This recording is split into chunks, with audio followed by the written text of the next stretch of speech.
Hi felters and welcome. So today is something I'm asked an awful lot. It's how I package my items, and I did this for my Patreon a while ago, so I've revamped it for you guys. So we're going to pack that little lamb. This is the boxes I use, Lightning L45. I think this is a 9x6x6, so it's a fairly small one, but I'll talk you through the boxes in a sec. It's really important that you get super strong boxes so that your items, if they get bashed in the post, they'll be okay.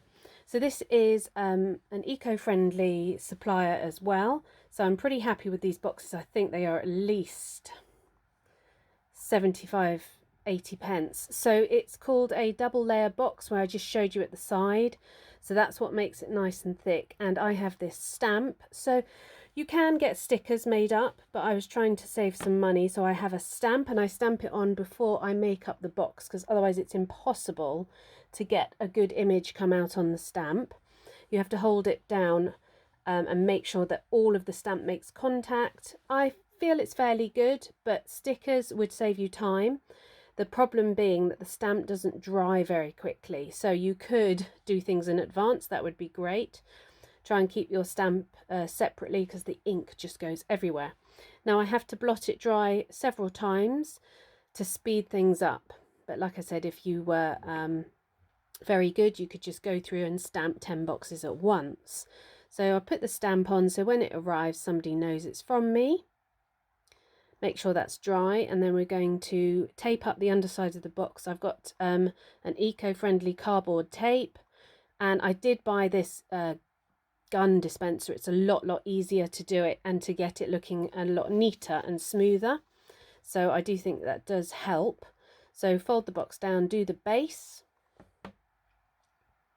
There you can see that how strong the boxes are, I think they're called double thickness. So fold it down and then use the gun. I start from the middle out because it makes it easier. I do like things to look fairly neat if you can, and because it cuts the tape for you, it makes life a lot easier. And then do the other side. I've not had a problem. I think once one box got damaged a little bit, and that was, you know, I've posted at least 200 items. So do the base, and then just check and fold the top end, check it's all folding. And then I like to use tissue paper.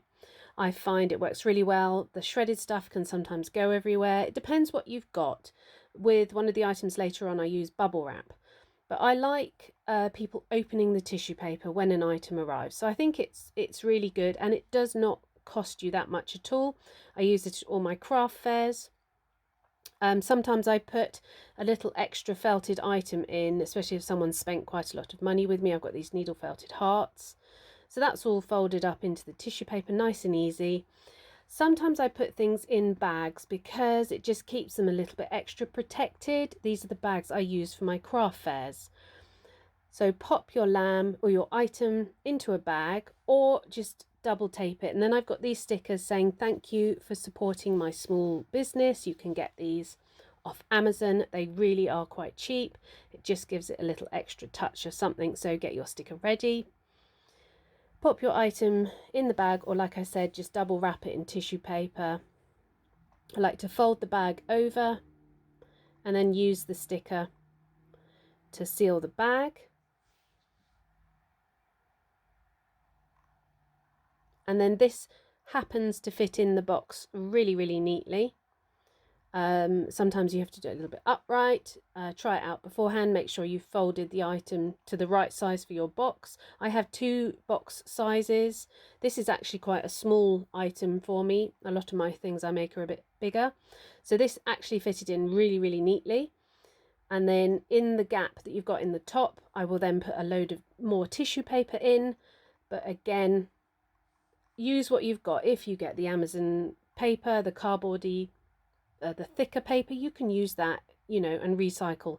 I do like to use a new box because I think if people are spending a lot of money with me, they do expect it to be in a nice box. And then this is my Care Leaflet leaflet, which I'll show you in a little bit of closer detail. So I did it on Canva, really easy to do. Pop your logo in. I say thank you for supporting my small business.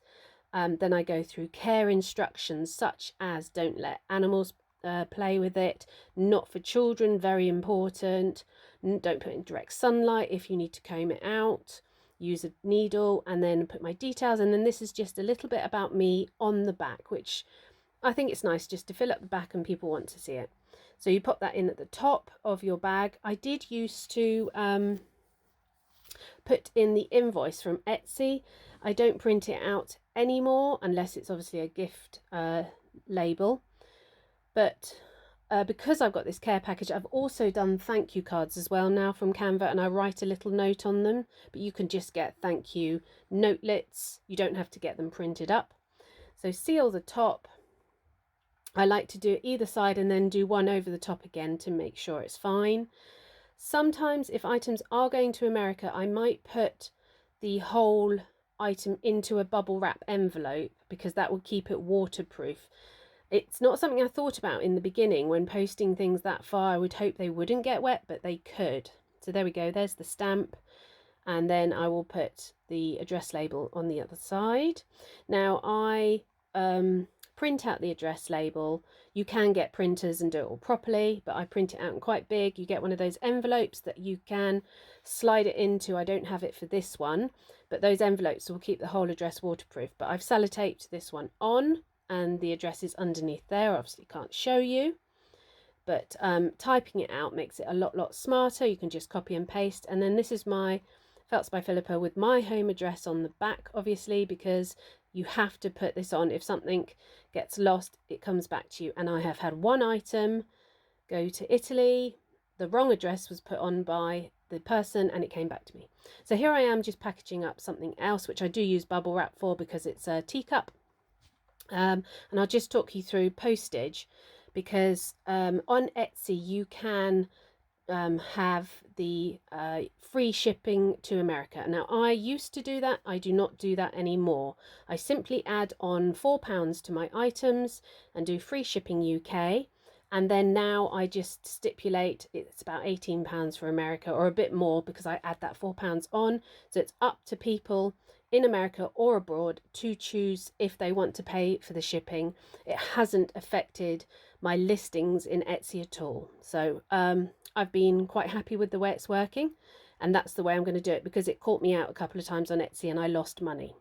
So I hope you've enjoyed this. It's just a little brief showing you how I package my items for my shop. Any questions, pop them in the comments below, and we'll see you again soon. Thanks for watching, everybody, and take care.